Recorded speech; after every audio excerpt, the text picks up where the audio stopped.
Right, hello everyone, back here with our chess tactics for beginners series with the help of the book by Dr. Dave Regis. Thank you, Dr. Dave, for letting us turn it into videos. And today we're going to look at interference and decoy. So first three games are interference, and simply put, interference is exactly as it sounds, putting a piece in the way of an enemy piece that has some kind of operation or some kind of defense going on. So you just block it, put something in the way. So we got three games on this. Our first is Campora against Eston, Puebla Casala, 1991. Let's have a look. So e4, e5, knight f3, knight c6, knight to c3, knight to f6. So we've got the four knights opening, bishop to d5 and d6.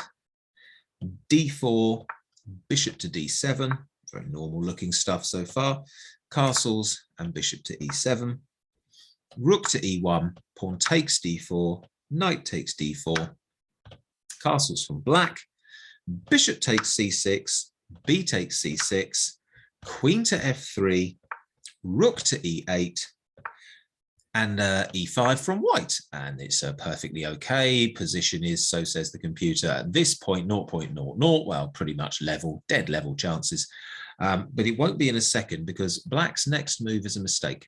Knight to g4 is played, and it should go up to about 2.5 for white now. Yeah, 2.15, 2.3, 2. Blah blah blah. So you can see white now gets the advantage. And this is an example of the interference tactic. Now, this knight, currently the queen is attacking it, it's true, but the bishop is defending, so you can't play queen takes knight. But what if the bishop wasn't defending it? What if we could interfere with that somehow? And that should give us a clue as to the correct move here, which is e6. Now, what's going on here? Well, first of all, the pawn is now attacking the bishop.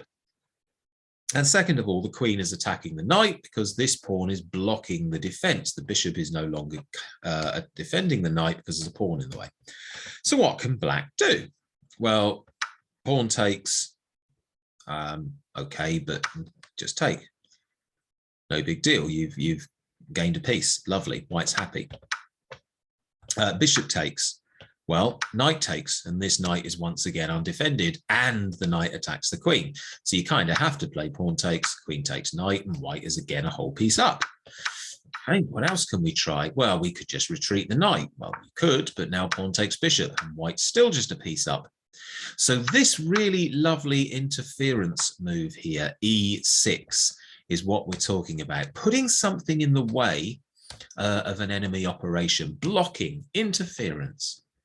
So, okay, let's have a look at the next two games on interference. And they're both ones that actually contain some very, very well-known players. So this one is a guy called Vlastimir Hort, and he's playing a player called Zeliandinov, who I don't know so well, but Vlastimir Hort was a top level grandmaster in the late 60s, early 70s, I'd say. And I think he was still playing very high level stuff even into the 80s and 90s, so really good player. So let's see how he got on here. e4, e5, knight f3, knight c6, bishop to b5 and a6, so the Ruy Lopez, and Hort goes for the exchange variation with bishop takes and pawn takes. Now, just as a side note, the next move in the game is castles. But for interest, you can't really play knight here. It's not an absolute disaster, but it just gives a slight advantage to black, who can play queen here, which attacks the knight and the pawn. So one way or the other, black gets the pawn back. And I think they can play queen to g5 as well, which attacks the knight and this pawn. And so, you know, that is just not, white can play knight takes e5, but it just isn't very good. So instead, in the game, castles is played, and f6. And unlike in Damiano's defense that you saw in the previous video, knight takes e5 now is not so good because pawn takes queen here. Yeah, it's not very pleasant. But the bottom line is white no longer has a white square bishop to put here. And so it's okay. It's not going to be a problem for black this time. Bing! If you just heard my mobile go there, that's why I suddenly said bing. All right, so on we go. d4 was played.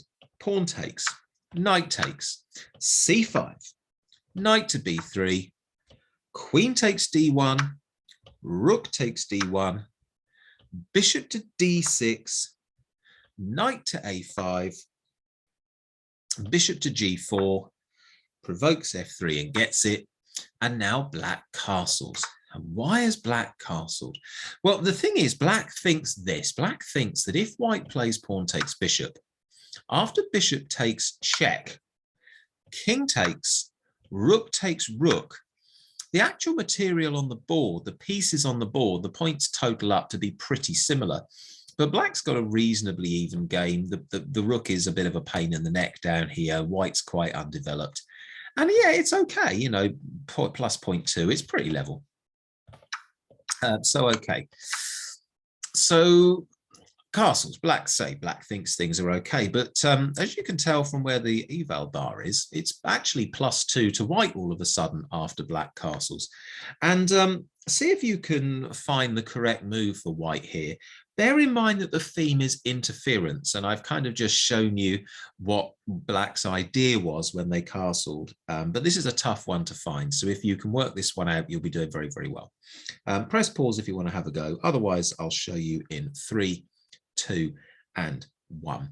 And the move is just this, e5. And what's going on? Well, it attacks, that means both bishops are attacked. So black straight away has a bit of a problem. If black plays bishop takes here, then rook takes rook check, king takes is forced, and suddenly white is an entire knight up. There it is. Well, an entire knight up, a knight for a pawn up. Ping! There's a very persistent text message there, isn't there? So that's good news for white. They're going to be a piece up. I think the computer actually recommends this move. And after takes, white is still a piece up, but at least this time black has got 2 pawns for it. In the hands of a grandmaster, that's still probably a winning advantage, and the game did finish as a white victory after the move e5. So okay, but that's a classic interference, putting the pawn in the way of the black threat there to h2, simply blocking. All right, let's get the analysis board up with a new one. And our third game, this is a bit longer. And the move that you'll need to find at the end of this is an absolute beauty. It's just a beautiful game. And the two players are two top grandmasters from the early 1900s, Geza Maroczy and Milan Vidmar. Top players, never quite world championship, but were always in all the big tournaments around the turn of the century, around the early 1900s. So let's see how these two get on. Now, there's not much to say until we get to the meat of the game, really. So just rattle through it. e4, e5, knight f3, knight c6, d4. So Maroczy goes for the Scotch game. E takes d4, bishop to c4, bishop to c5, castles, knight to f6, e5, d5. If anyone's watched the videos and Dr. Dave's suggested openings repertoire, you'll have seen these first few moves a number of times. Pawn takes knight, pawn takes bishop, rook to e1 check, bishop to e6, knight to g5, queen to d5, knight to c3, a lovely little trick. You can't play pawn takes knight because queen takes queen, bishop takes queen. I can try it all I like, it won't let me, because the rook has a pin on the bishop to the king. So the knight is quite safe on c3, attacking the enemy queen. And not surprisingly, she runs away, queen to f5, knight from c to e4, bishop to f8, and now Maroczy goes in for some complicated stuff with a knight sacrifice. So knight takes f7, king takes, knight to g5 check, king to g8, and g4. Now, this is a lovely move. It looks like there's 2 pieces attacking g4 and only the one defender. But if you play queen takes, bishop takes, suddenly you get checkmated by a pawn because the knight defends the pawn. Ouchie.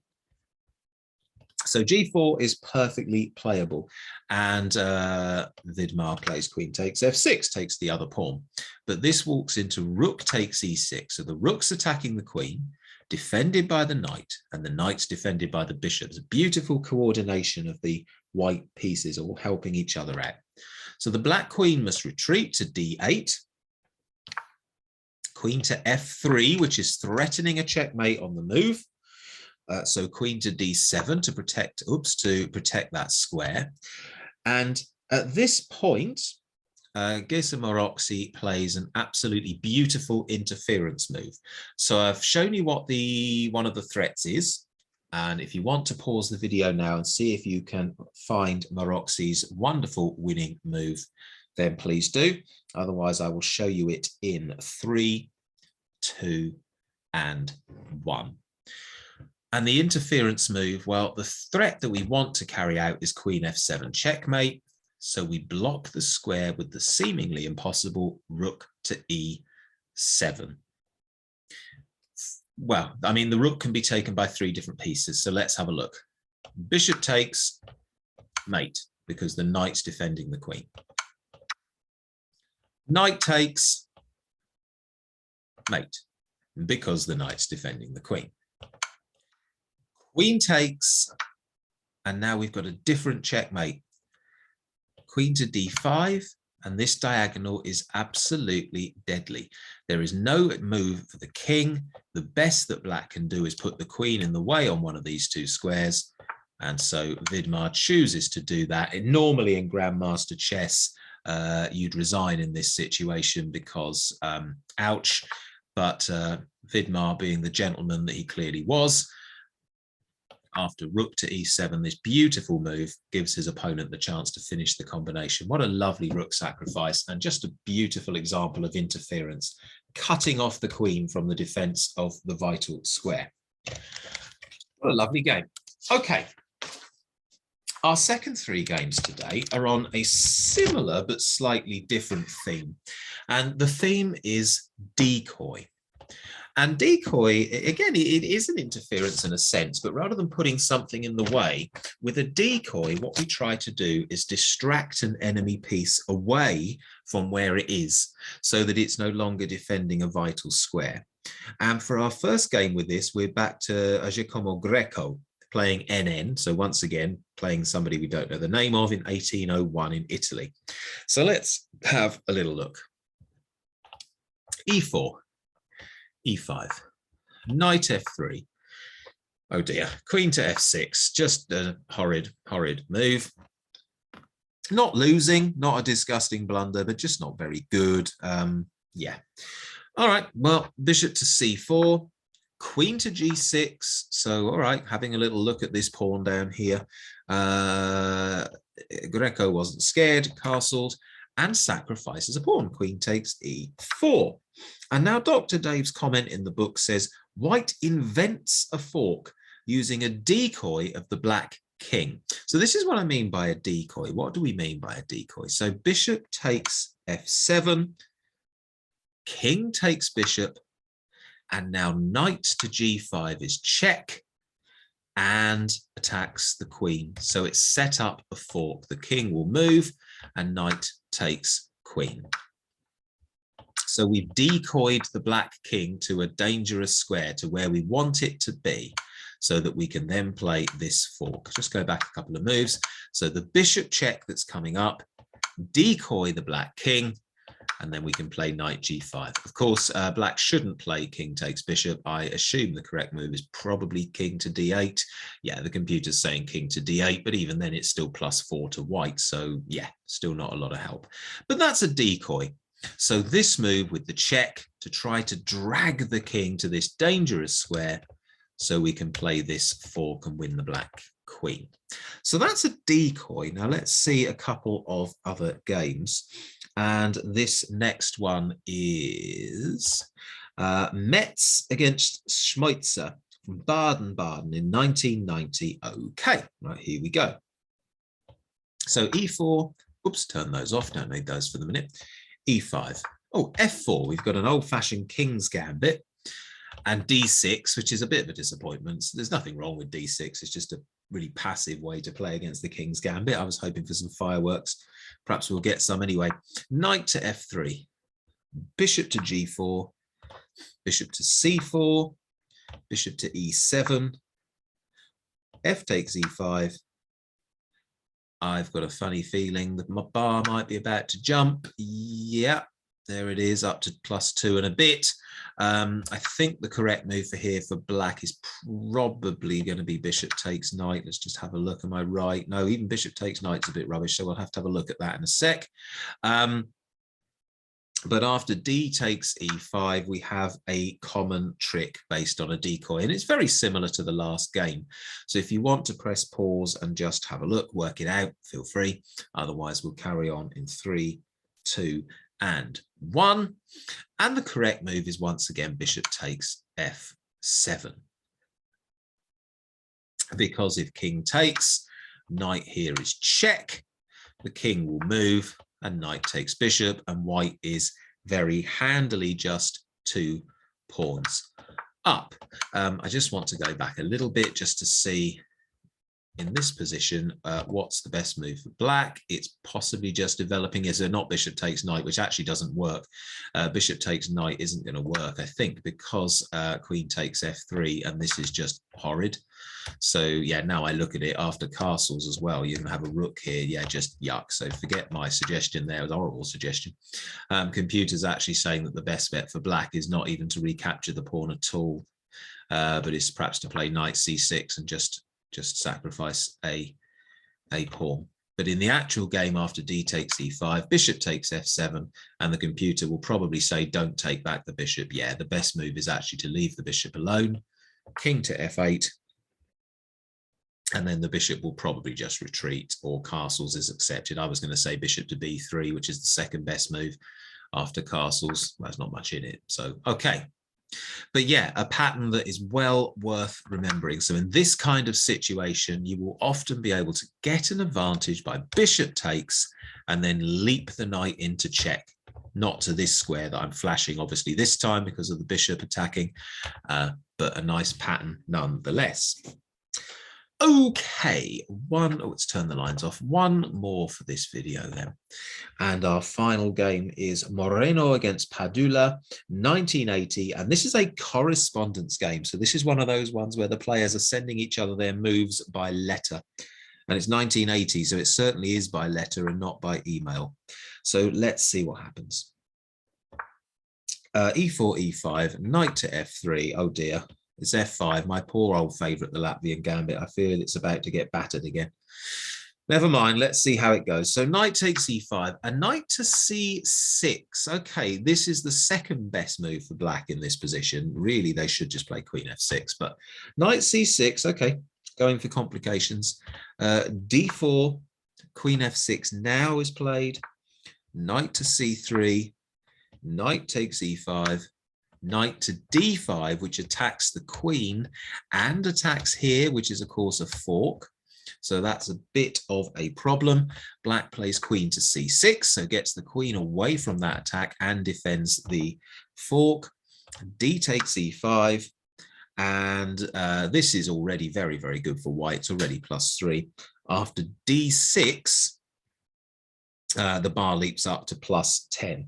Now, Dr. Dave, in the comment in the book, says this: white has a potential pin on b5, but surely it can't work yet. Well, maybe it can. Remember, this topic is decoy. And I may have already given you a little bit of a hint in something else I pointed out about this game in a minute. So if you want to find the right move for white here, press pause and have a go. Otherwise, I'll carry on in 3, 2, and 1. And the best move here, as is often the case with tactics in chess, is the move that looks impossible or just looks silly. And it's bishop to b5. It pins the queen to the king. Well, yes, but the bishop's not defended, so queen takes bishop. Indeed. But we've decoyed the queen to this square because now knight takes pawn check. Remember, I mentioned that it was a fork of the king and rook.